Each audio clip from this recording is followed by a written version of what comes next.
Good afternoon.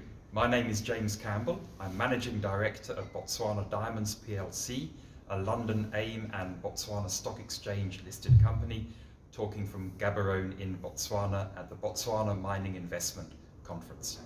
It's great to have you, James. Just wanted to ask you a few questions. To start off, I wanted to know what is the outlook of the mining industry in the Southern African region, especially Botswana? I think the outlook is positive for two main reasons.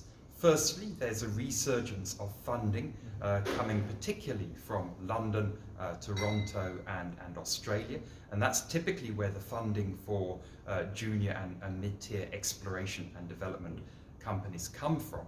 And secondly, Botswana still is the #1 country in Africa from a Fraser Institute perspective in terms of mining attractiveness, and South Africa is fast catching it up.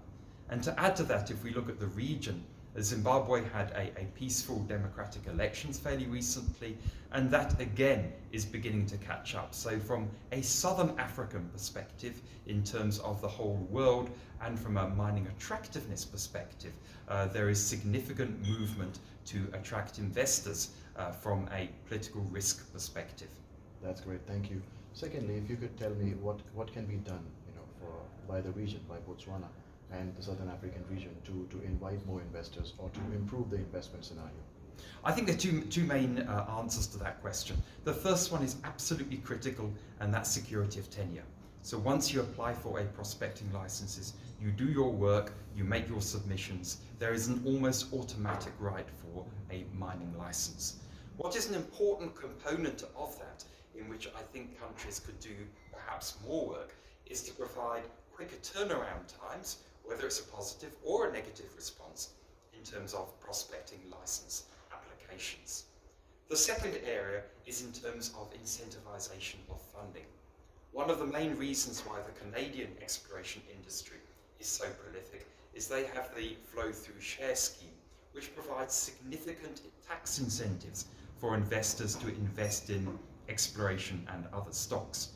South Africa has the 12J scheme, which sadly has not worked out in the way it was intended. Botswana and Zimbabwe don't have equivalents. So my call to the governments of Botswana and Zimbabwe is to try and emulate or perhaps do something better than the Canadian flow-through share scheme, and in South Africa to get the 12J back to its roots, to incentivize in local investors investing in local exploration. Excellent thought. Thank you so much. Lastly, just to conclude, may I know your feedback or your comment about the way a Mining Investment Botswana event was handled?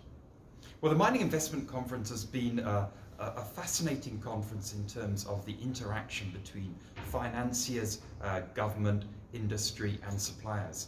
It's been intimate in a way you can actually have the detailed discussions mining companies such as myself like to have with those three communities. Often the very large conferences with the large presentations don't afford you that opportunity to have detailed Q&A after each of the presentations, and then extended networking breaks where you can catch up, whether it's on the latest R&D with the local minister or with the potential financing solutions which mining companies and exploration companies like ourselves really yearn for. Thank you so much for your feedback, and it was great having you at the event. Thank you. Thank you very much indeed, and all the best.